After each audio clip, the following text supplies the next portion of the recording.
The suspension of most funding to PEPFAR, the President's emergency plan for AIDS relief, caused an immediate stop to services for HIV treatment, testing, and prevention in more than 50 countries. 8 countries now have substantial disruptions to antiretroviral therapy and will run out of medicines in the coming months.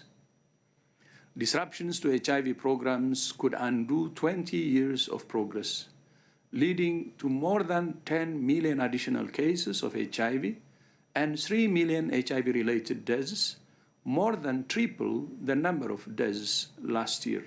The US administration has been extremely generous over many years.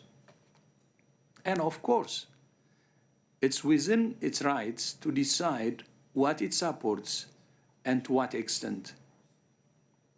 But the US also has a responsibility to ensure that if it withdraws direct funding for countries, it's done in an orderly and humane way that allows them to find alternative sources of funding.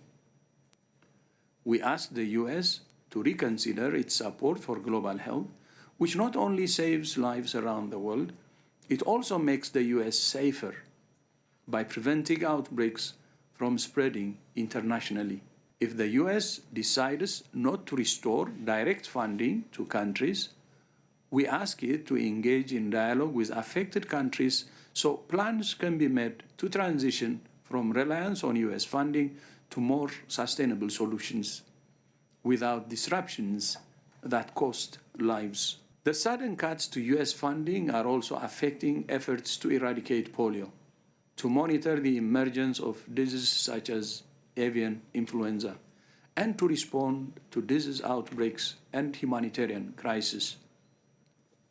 Almost 24 million people living in such crises are at risk of not being able to access essential health services. More than 2,600 health facilities in 12 humanitarian crises have already suspended services, at least partially, or will do very soon. In many countries, the abrupt loss of US funding threatens to reverse progress in disease control, immunization rates, maternal and child health, and emergency preparedness.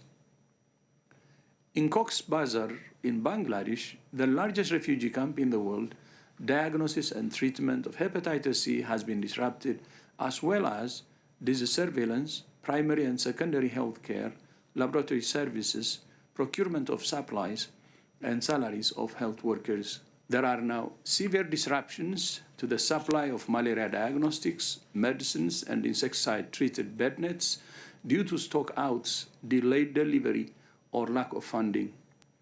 Over the last 2 decades, the US has been the largest bilateral donor to the fight against malaria, helping to prevent an estimated 2.2 billion cases and 12.7 million deaths.